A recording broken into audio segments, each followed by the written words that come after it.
Okay, good morning, good day, mga sir. So, this is a prototype and demo for the online class record.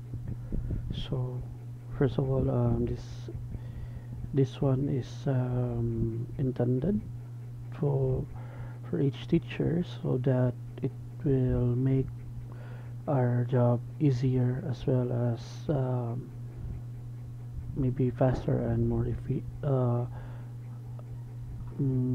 efficient maybe.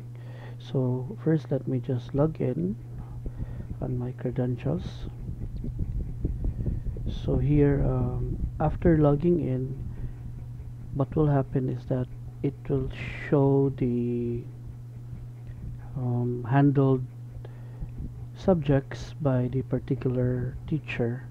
So for testing purposes, currently I'm using section opal details for this. So if ever teacher can na siya lain pod nga klase or lain pod nga kanang subjects sa lain nga grade or lain pod nga section mo lista siya dinhi automatically. So karon for now usa lang. So let's click in. So this is the basic uh, options for teachers. So it would be the class record. Next would be the attendance, recheck attendance, create component, add score, and recheck added scores. So first we'll go with class record.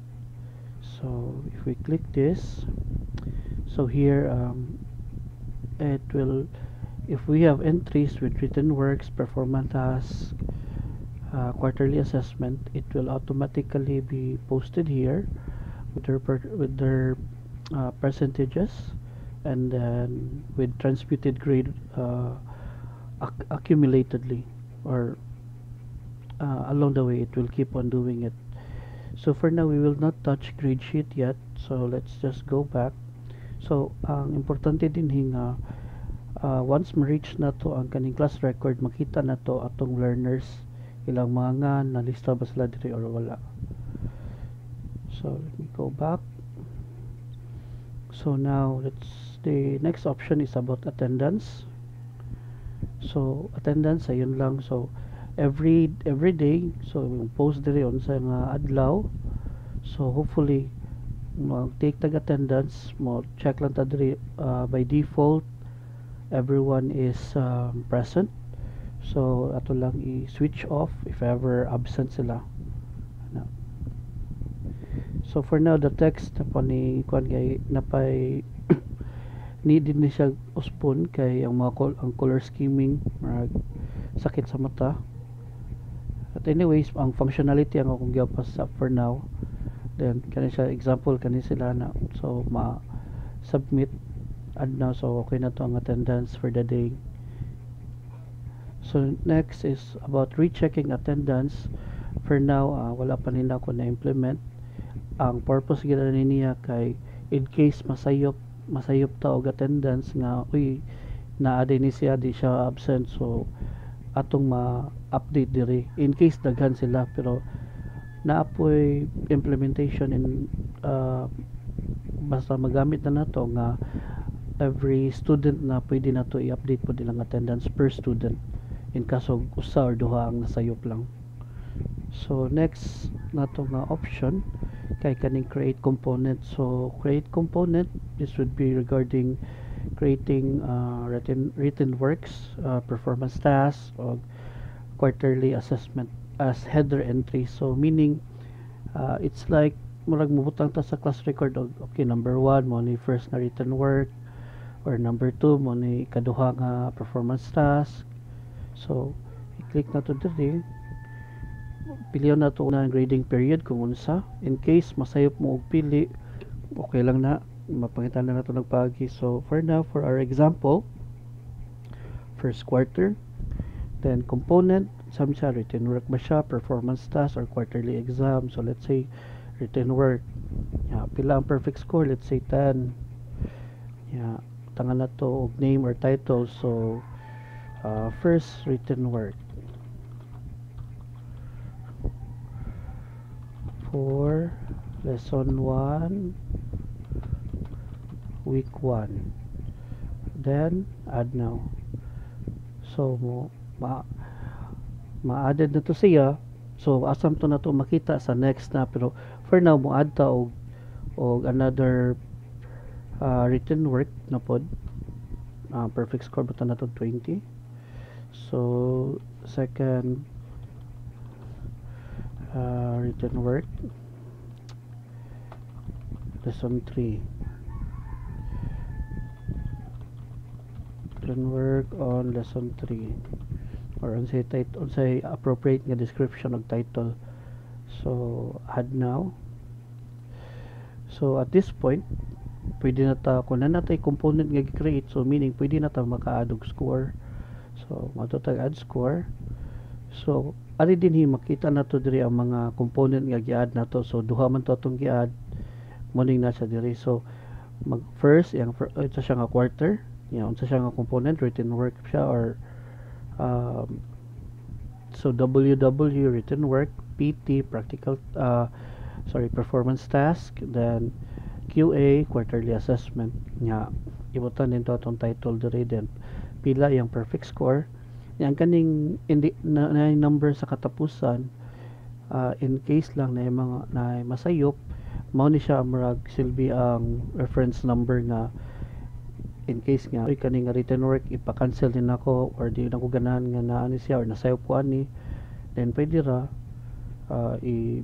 for now ang process kay one lang iingna lang ko, then ako lang mo delete kay para usually deleting process mas may mausara ang mubuhatan na gyud. Usually it may take, of course, kaya in case lang may take 24 to 48 hours would kaya delete na ko, inig out na or something nga na. So anyway, for testing purposes, so let's do first written work. So Alburo, let's say 10, then 10 put si Basti hasta si Bilhon, then 10 si Kansiran, si Calvo 10, si Bati 10. So example lang kanisang sila nga entry lang sa, so kani ako pating i-smooth diri niya. So add now. So added na siya. So unsa na to pagkibaw kung na-add na siya, so marita sa class record, pero wa siya nakita pili sa taon na og unsa nga quarter. So karon kay quarter 1 man to, or first quarter, so click na to ang first quarter. So makita na din nato na din siya. So sa process aning pag-compute niya, iya automatic i-check. Example for sa TLE, I mean sorry, not TLE, Aralin Panlipunan, sorry. So 30, 50, 20 ang bahig sa scoring niya. So mo ni siya 30% sa 1, mo nang 30% kay 100 man siya. So mo na siya na siya transmuted grade nga 67, while others are on zeros. So every time mo add ta, mo buhat og scores, iya pod i-compute as long as you are on the right quarter. So this again, this ata mo konti sa grade sheet box ata. Then another example. So ganina duha man to kabuk ni gawas diri sa component, pero karon dapat usan na lang, which is gani kay atong usan wala man tag-add. So kanina siya pa to kuwang ni siya 20, max score is 20. So bata na to 20 ang mga girls, pati si Calvo Cansirania diri kay 5, 10, 15. So for testing purpose, check na to, add. So if ever mubalik ta diri, dapat wala na tay option sa babaw. Okay, wala na. So di ni pwede kay, meaning wala pa man ta naka-declare og kana component nga ipabuhat nato, or header para sa atong score. So back lang sa ta or cancel. So karon tan-aw ta diri sa atong class record. So first quarter, so mo to na ganina kay 67, nabayad na sa 63, ni gamay kay di man perfect lang score. So kung matanaw ta diri sa girls, So 30-30, so mo na ni 30% po sa scores nila, so 67. So ni add up na siya. So karon ang next natong i-take kay kaning grade sheets. So grade sheets, hasa niyo sa ka ano, grade sheets. So sa grade sheets, dahil sa back lang, back grade sheets kana. So I think ang nahitabuan ni pag ana ko diri, I think wala pa na ko ni na add na update ang code sa link ani niya. So once mo pisit og first quarter, second quarter, third quarter or fourth quarter, so live wala pa naguba pa ang link niya, wala pa na anyway ako lang ni ibalik.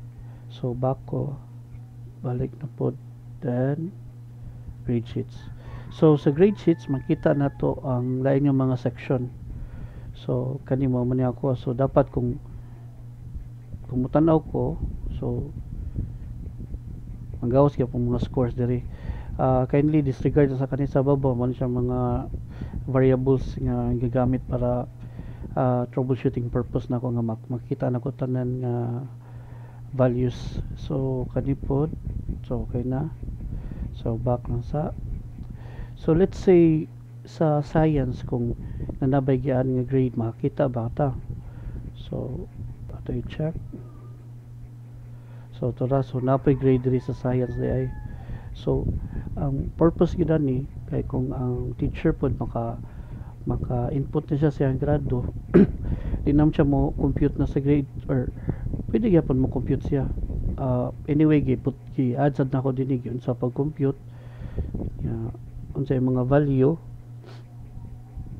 para ma-recheck niya. So ending is ang grades or grade sheets kay mas paspas na ma-access na to, kanang di na siya nga magpasa-pasa og folder, hopefully. So back, so let's see sa English. Napod, so na makita na din nato nga okay mo na din siya, na siya yung mga entry. So next kay so mo ni siya ang initial discussion nako regarding sa online class record. So hopefully ma-appreciate po ang kaning process nga mag-input sa grade or create sa grade ug attendance niya. Ang main purpose gyud kay para na-tool ang teacher, but each teachers nga ma-make more efficient po ang kaning pagbuhat og class record. Though kani siya, I know nga dili ni siya official, pero ang purpose lang nato ani nga nga mas paspas siya, nga mas coordinated pa siya. Rest assured, there's no fee or dili ko mo collect og anything from this project. Ang ako kay more on paggamit sa akong nahibaw-an para sa kanang efficiency para sa teachers, or kanang something sa ko lang idea nga sorry, magamit pod nga kaning programming akong nahibaw-an. And then so unsay nahitabuan ni skip na ang ako nga gipang skipan nga steps. So number 1 nga giskipan nga step kay enrollment. So supposedly nagyo enrollment process unta nga i-add na to ang details sa learners nya. Pikahuban kay mo natay gamay nga question and answer nga, or unsay preference sa students nga morning ba siya or afternoon ba siya, nya depende pod kung unsay ang gilayon sa eskwelahan, mas duol ba siya or mas layo. More or less maka-judge ta kung dapat ba siya mag morning gyud or mag afternoon lang siya. Kay naman yung ubang students nga mas prefer gyud nila ang morning, napayuban gusto gyud nila afternoon pero mabutang sila morning. So to avoid pod o to encourage the learners to properly attend school, so hopefully ang process nga maka-interview nila o ma-put into notes nato nga mo na iyang gusto, at the end at least naputay ka-encourage nila nga pag-start biya sa klase or pag-start sa enrollment nagstorya mo ni sir or ni ma'am, makita man sa notes nga kinsay nag-interview niya niya mga kuan na mauni nga i-prefer kag morning niya ngano man ni sa may more or less maka-help ta sa learner sa pag improve po niya. So other than the enrollment process, also tie up ra po this siya kaning tawag na to classroom for each grade level and section registration. So o kaning I think this is together with teachers load kay i-assign man na sa ang usa ka classroom or usa ka section, assignan man og teachers para sa kanang nga classroom unsa nga mga subject ang ibutang. So I think this is more on the coordinators or master teachers. So mangayra pag og help na. So hopefully kung sa kaning gi-process nako, if makabantay mo na ay time 2M 2W 1M 1W 1TU 1F, so kanina siya sample sched. So more or less if Monday so M, Tuesday TU, Wednesday W, or so kung may tag M1 TH2, so meaning ang kaninga subject ini first subject siya sa Monday ug second subject siya sa Thursday. More or less schedule pod gibutan na nako diri para na siya makita ba nga amo ni first subject Filipino, second subject din niya sa morning kay English, third ang math, more or less ingon ana. So next things that will be implemented, so hopefully example sa let's say kung go back to diri, so diri usually anta either ari sa top or ari sa end mabutang po na kung appeal ang kanang mastery sa subject nila. For example kani si kinsay kuha nila kinsay kanang master na kay sa ilang subject or needs improvement or kanang wala gyud way nahitabo, para at least automatic na po siya makita, di na ta mag-compute makita na siya diri na nailista sa ngan. Yeah. Other pod na ko nga nahunanan kay kanang i-rank ang mga students sa section nila lang og sa grade level nila, tibok grade level, like kinsa may maayo sa math or sa science, something like that will something like nga mo create siya og competition, or I'm not sure if nice na siya, pero I think nindot ng competition nga maka-encourage nila nga mo top sila kay makita sila uy ako'y top sa tibok grade na mo, tibok grade level, something like that. Yeah. Other is katong makabutang og notes per student. So karon wala pa rin ako na usually dapat maklik ni siya kaning student niya, makita dahil ang individual nga scores nila, patan i-click na ko ni Alburo makita ang written works niya tanan, pila ka book written works, pila score niya kada written works niya, performance task niya na kana siya. The other suggestions pod take ta.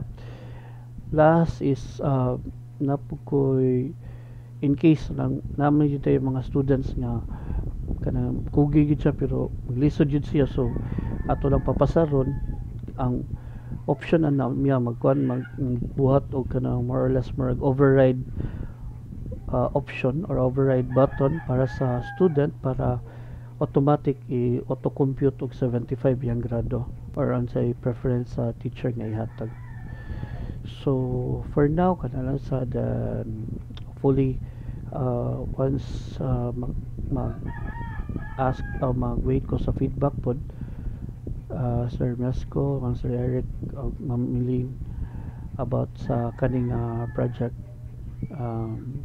Thank you sa time o have a nice day. Bye.